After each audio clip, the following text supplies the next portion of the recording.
Today we are going to do a little bit of yoga for our toes. Actually, it's amazing how much we do not see our toes' importance.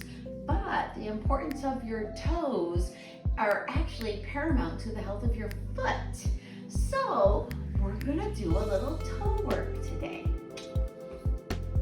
Do you ever actually think about how your feet feel and how that actually might affect how you feel? Do you ever think about your toes? Do you ever actually ask your toes to do things they don't usually do just to keep that body-mind connection going? Well, I'm here to tell you actually that getting to know your toes will help your feet to respond better to all the things that you force them to do. So the first thing we're going to do actually is yoga toe. With yoga toe, what you want to do is to try to connect your baby toes together and then slowly fan out the rest of your toes to create a beautiful lotus flower just with your toes.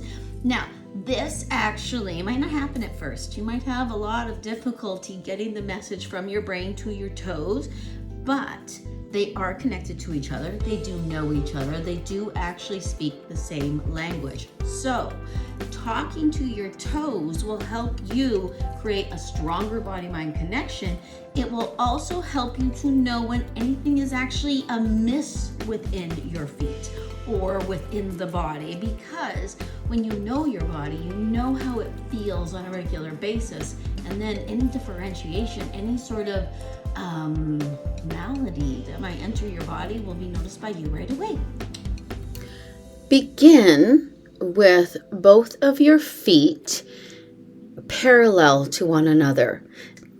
Then slowly curl your toes under and begin to move your foot forward in a natural fashion.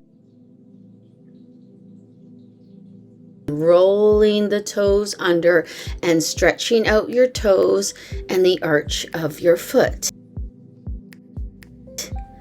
Then continue on the other side.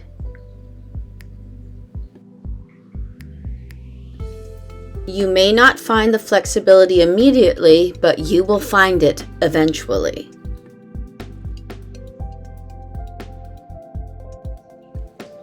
Now, to stretch out the heel and the back of the leg, back of the foot, bring your heel forward, raising the ball of your foot and your toes up off the ground.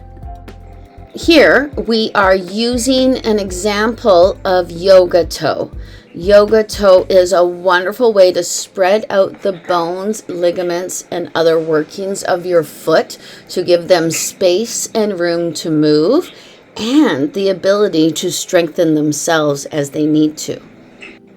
Yoga toe can be difficult at first because the body-mind connection is usually not already there. That's a connection we actually have to work towards.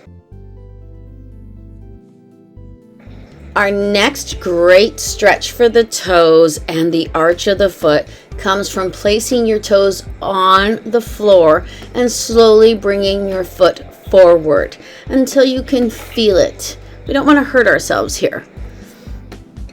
Do the same amount on each side. Allow each foot a count of 8 breaths, 16 breaths, or 4 breaths, whichever is most comfortable to you. Now, another great exercise to do with your feet and toes from cobbler's position is what I call opening your book of love.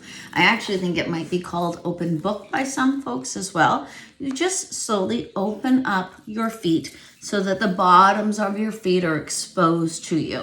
This again will take time. The more you do something like this with your ankles and feet, actually the stronger they will get, the more flexible they will get. And then when you're walking along, you do that roll over on your ankle, your body will actually move with it a little bit more, and it won't be such a snap, and possibly not even a snap, if you know what I mean. Opening your book of love and understanding on a daily basis will make your body happier with you, and then thus you happier with you. Get to know your feet. Spend some time with them. Use your fingers to actually help achieve yoga toe. Putting your fingers between your toes will spread out the muscles in your feet.